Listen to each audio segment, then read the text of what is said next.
दिल्ली चुनाव में पैसों का खेल, कौन बांट रहा पैसे, केजरीवाल ने किसकी की शिकायत। दिल्ली चुनावों की तारीखों के ऐलान के बाद से आम आदमी पार्टी, बीजेपी और कांग्रेस एक दूसरे पर आक्रामक होती नजर आ रही हैं। आपने बीजेपी पर पैसे बांटने का आरोप लगाया है।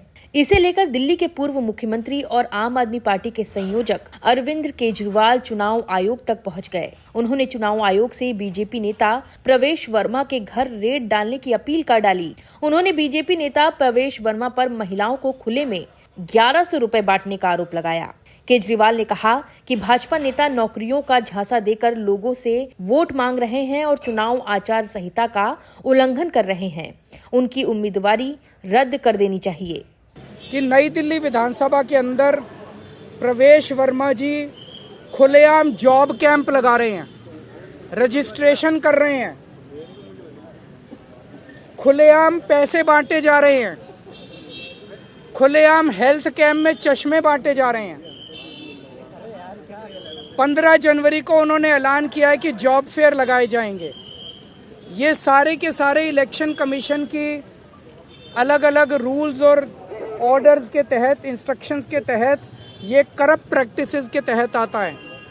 प्रवेश वर्मा को चुनाव लड़ने से उसको डिबार किया जाना चाहिए। प्रवेश वर्मा के घर पे रेड मारी जानी चाहिए ताकि पता चले उसके घर में कितना पैसा है। ट्वीट कर रहा है, ट्वीट कर करके वो खुलेआम सरेआम कर रहा है। जैसे कि फिल्मों में आप देखते हो ना, मैं तो फलाने का, कोई पुलिस वाला किसी को पकड़ लेता है तो उससे वो कहता है पता है मेरा बाप कौन है। तो उसी तरह से वो तो खुलेआम कह रहा है एक तरह से, प्रवेश वर्मा मैं पैसे भी बांटूंगा, मैं जॉब कार्ड भी दूंगा। मैं नहीं मानता किसी को। वहीं नई दिल्ली सीट से बीजेपी के प्रत्याशी प्रवेश वर्मा ने भी केजरीवाल पर पलटवार करने का मौका नहीं छोड़ा। उन्होंने अपने आधिकारिक एक्स हैंडल पर एक वीडियो पोस्ट किया और लिखा, जिन्होंने 10 साल में एक भी नौकरी नहीं दी, अब वो मुझे रोकने की साजिश रच रहे हैं। केजरीवाल जी, युवाओं के सपनों को कुचलने से आपकी नाकामी नहीं छुपेगी। सवाल रोजगार का है, राजनीति का नहीं। आपको हैरानी होगी इस बात को सुनकर कि पिछले 5 दिन में 5200 केवल नई दिल्ली विधानसभा के युवाओं ने एप्लीकेशन दी है कि हम यहां पे बेरोजगार हैं। 5201 विधानसभा में सोचिए, इतना बड़ा नंबर, यानी कि 1,09,000 की संख्या है वोटर्स की, उसमें लगभग 5% लोग युवा बेरोजगार हैं और अभी तो पता नहीं कितनी एप्लीकेशन आना बाकी है। अगर मैंने 50 से ज्यादा कंपनियों में बात किया और वो लोग कह रहे हैं कि हम इनका इंटरव्यू करेंगे, इनको जॉब दे सकते हैं, तो इसमें गलत क्या है? अगर मैं तो कोई मुख्यमंत्री नहीं हूं, आज तक मैं कोई एमएलए भी नहीं हूं, मंत्री भी नहीं हूं, सांसद भी नहीं हूं। अगर मैं अपने प्रयासों से एक हफ्ते में, एक दिन में सैकड़ों नौकरियों की वहां पर कोशिश कर सकता हूं, मैं कंपनियों को बोल सकता हूं कि हमारे बच्चे टैलेंटेड हैं, पढ़े लिखे हैं, उनको जॉब दे दीजिए, वो उनका इंटरव्यू करेंगी, वो अपनी कंपनियों में रखेंगे।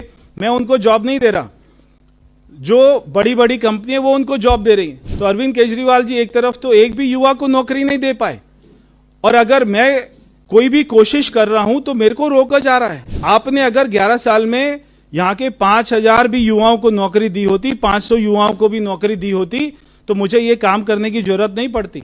बता दें कि दिल्ली चुनाव को लेकर आम आदमी पार्टी और बीजेपी के बीच जुबानी जंग और एक्स पर पोस्टर वॉर जारी है। बीजेपी आपको आपदा बता रही है तो आपने भी अब बीजेपी के सीएम फेस को लेकर उसका घेराव करना शुरू कर दिया। उधर बीजेपी भी शीश महल के मुद्दे को पूरी तरह से भुनाने में जुट गई है।